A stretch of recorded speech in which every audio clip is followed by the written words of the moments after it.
Alors, j'aimerais vous faire une vidéo concernant le live d'hier. Le live d'hier, c'était au sujet de l'effet miroir, comment le monde extérieur peut me permettre d'évoluer beaucoup plus rapidement dans mon développement personnel, dans mon développement spirituel, dans mon développement d'humain, tout simplement.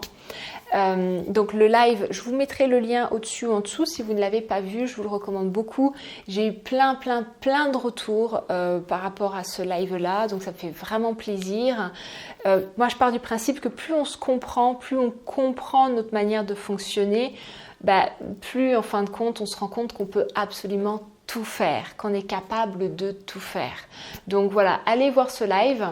Et puis aujourd'hui, j'aimerais répondre à une question, pas une question, c'est plutôt une phrase que j'ai eue, un partage que j'ai eu ce matin avec une femme qui me disait « Ok Fanny, je comprends sur le papier, mais dans la vie de tous les jours, c'est pas facile quand même à transposer et c'est pas facile à avaler. » Et bien évidemment que c'est pas facile. Le développement personnel, vraiment être honnête avec soi, aller chercher à l'intérieur de soi et vraiment faire face à ses peurs et à ses démons, ce que moi j'appelle ces démons, qui sont tous ces schémas en fait, c'est pas facile, c'est pas évident et tout le monde ne le fait pas réellement. Beaucoup de personnes font du développement personnel mais ne vont pas réellement au bout des choses parce qu'ils ont peur d'eux-mêmes, ils ont peur de ce qu'ils vont trouver et du coup en fait ils mettent plein de comportements inconscients pour ne pas y aller. Ou alors ils se disent c'est bon comme ça je vais arrêter ici, ou tout simplement ils passent d'un thérapeute à un autre thérapeute, ou ils rejettent la faute sur le thérapeute, ou ils rejettent la faute, enfin peu importe. Mais en fait tout ça ce sont des comportements qui les empêchent d'aller voir l'ombre, qui les empêchent d'aller voir ce qui est réellement à l'intérieur. Et c'est pas évident, c'est pas facile du tout. Je le sais pour être passée par là, c'est pas évident du tout. Et c'est pas facile non plus quand on entend ce que je vois à l'extérieur, ce que je n'aime pas chez l'autre, c'est ce que je n'arrive pas à accepter chez moi et c'est ce que je n'arrive pas à voir chez moi. C'est pas évident parce que à l'extérieur, on voit quand même de sacrées cochonneries et de sacrées saloperies entre guillemets. Et on se dit mais c'est pas possible. Je peut pas y avoir ça à l'intérieur de moi quoi. C'est juste non. Donc ça bloque. Donc ça demande un peu de temps, ça demande de la compassion et ça demande de sortir du jugement. Le jugement de soi. Je vous ai fait une session de FT il n'y a pas longtemps. Pareil, je vous mets le lien au-dessus ou en dessous. Sortir du jugement, du c'est bien, du c'est pas bien ou autre et juste en fait se rendre compte que chacun fait ce qu'il peut avec ce qu'il a. Moi, j'étais beaucoup dans le jugement de moi-même. J'étais très dure avec moi. Très dure. Et des fois, je regardais la Fanny qui avait 17 ans, 18 ans et je me disais, mais qu'est-ce qu'elle a été bête, c'est pas possible. Et des fois, je regardais la Fanny qui avait 25 ans et là, j'étais encore plus dure avec elle parce que je me disais, mais c'était une adulte, elle aurait dû savoir. Et j'étais très dure avec elle. Et si je prends un peu de recul, je me dis, c'est facile aujourd'hui de mes 34 ans, avec tout ce que j'ai appris, avec tout le travail que j'ai fait sur moi, de regarder ces anciennes femmes et de les juger. C'est facile. Et bien évidemment, la Fanny qui aura 40 ans, 43 ans, 45 ans, elle regardera la Fanny qui a 34 ans, qui faisait ses vidéos et tout ça. Et forcément, elle dira aussi, mais Fanny, comment ça se fait qu'il y a certaines choses que tu n'as pas vues? C'était aussi gros que des baleines, quoi. Mais aujourd'hui, je fais ce que je peux avec ce que j'ai. Et tout le monde autour fait ce qu'il peut avec ce qu'il a.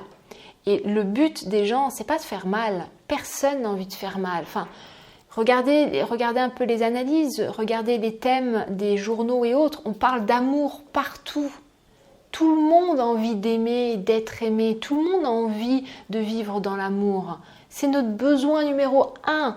Le besoin numéro 1, c'est de se sentir important, de sentir qu'il y a du sens, qu'on est là pour quelque chose. Et ensuite, c'est d'aimer et d'être aimé. Donc, on est tous dans l'amour. Maintenant, on a tous déjà des schémas de pensée, des manières de penser, des croyances et tout ça, des peurs qui font qu'on a des comportements, des fois, qui ne sont pas cohérents. On n'est pas cohérent parce qu'on est plein de peurs, parce qu'on est plein de blocages. Et du coup, la manière dont la personne en face se comporte n'est pas forcément OK avec moi. Et ça peut même être dangereux pour moi. Parce que peut-être que pour elle, sa manière d'aimer, c'est d'étouffer, entre guillemets, l'autre, c'est de l'empêcher d'aller voir d'autres personnes, de la surprotéger. Mais du coup, moi, ça m'enlève mon épanouissement, ça m'enlève mon sentiment de liberté. Donc sa manière d'aimer ne correspond pas avec la mienne, mais ça peut correspondre à d'autres personnes. Vous voyez, soyez indulgents avec vous, soyez doux avec vous, soyez doux avec les personnes autour de vous. Et encore une fois, on vit dans un monde de paradoxes, donc soyez doux, soyez plein d'amour, soyez plein d'empathie. Et en même temps, prenez conscience que la personne en face, elle a ses propres schémas. Donc mettez vos limites, déterminez vos limites. Protégez-vous en même temps. Sortez de cette espèce de naïveté que, ok, si je vis dans l'amour, si je donne de l'amour, alors oui, mais l'amour vient sous plusieurs formes. L'amour vient sous plusieurs formes. Et la personne qui est en face ne connaît peut-être pas l'amour sous la même forme que la vôtre. Et inversement.